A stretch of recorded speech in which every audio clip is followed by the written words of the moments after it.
Sesaat lagi Anda akan menyaksikan Jelang Berbuka. Dipersembahkan oleh Sarung Al-Samsi. Bismillahirrahmanirrahim. Assalamualaikum warahmatullahi wabarakatuh.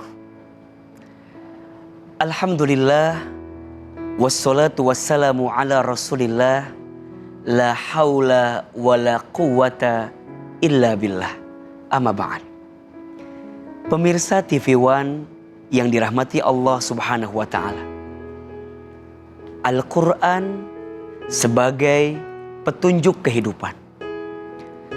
Allah subhanahu wa ta'ala berfirman, A'udzubillahi minasyaitonirrajim, Dzalikal kitabu la raiba fihi hudal lil muttaqin. Demikianlah kitab Al-Quran yang di dalamnya tidak ada keraguan sedikit pun. Dan Al-Quran sebagai petunjuk bagi orang-orang yang bertakwa. Sungguh peta kehidupan kita akan semakin tertata jika Al-Quran menjadi guidance-nya. Jika Al-Quran menjadi pegangannya. Kenapa? Karena segala hal ada tuntunannya dalam Al-Quran. Maka Al-Quran itu memuliakan. Siapapun yang dekat dan melekat dengan Al-Quran pasti mulia. Coba kita perhatikan. Bulan yang menjadi bulan diturunkannya Al-Quran, maka menjadi bulan yang paling mulia, yakni bulan Ramadan.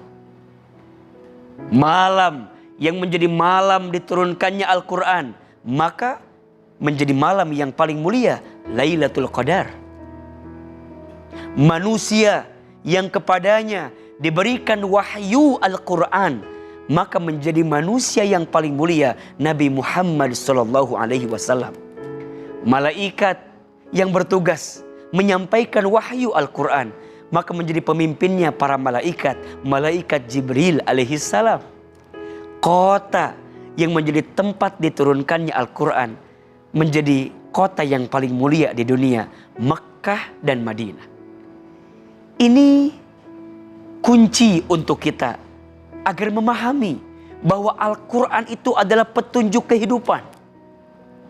Al-Quran itu adalah obat atas setiap penyakit yang ada di dalam dada kita, di dalam hati kita, di dalam tubuh kita.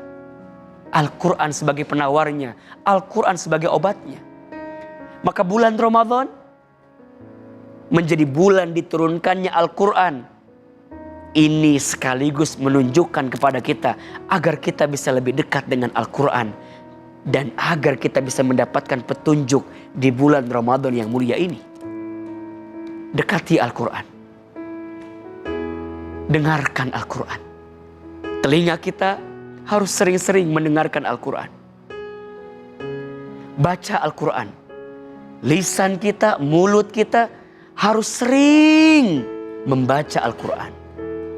Mata harus sering digunakan untuk menatap, melihat, membaca, mentadaburi Al-Quran. Pikiran kita, hati kita, simpan dalam hati ini Al-Quran. Perilaku kita, gerak-gerik kita, sikap kita, akhlak kita harus memiliki akhlak sebagaimana akhlak yang digambarkan di dalam Al-Quran.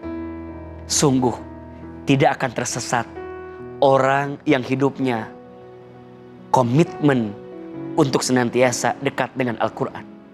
Kata Nabi, aku tinggalkan 2 panduan hidup, aku tinggalkan 2 pegangan hidup yang engkau tidak akan pernah tersesat, yang engkau tidak akan pernah terjatuh selama engkau memegang 2 perkara ini. 1, Al-Quranul Karim. 2, wasunnatin Nabi SAW. Al-Quran dan sunnah Nabi Muhammad SAW. Jadikan Al-Quran sebagai petunjuk kehidupan. Jadikan Al-Quran sebagai pengarah, guidance terbaik untuk bisa menemukan jawaban atas semua persoalan yang kita miliki dalam kehidupan. Ya Allah, berikan kepada kami hati yang senantiasa dekat melekat dengan Al-Quran. Ya Allah, jadikan kami hati yang senantiasa ingin berinteraksi dengan Al-Quran. Dan jadikanlah Al-Quran sebagai panduan dalam hidup kami, petunjuk dalam hidup kami, agar kami tidak tersesat dalam keburukan. Amin ya rabbal alamin. Semoga bermanfaat. Mohon maaf lahir dan batin. Wabillahi taufik wal hidayah. Wassalamualaikum warahmatullahi wabarakatuh. Anda baru saja menyaksikan Jelang Berbuka, dipersembahkan oleh Sarung Al Samsi.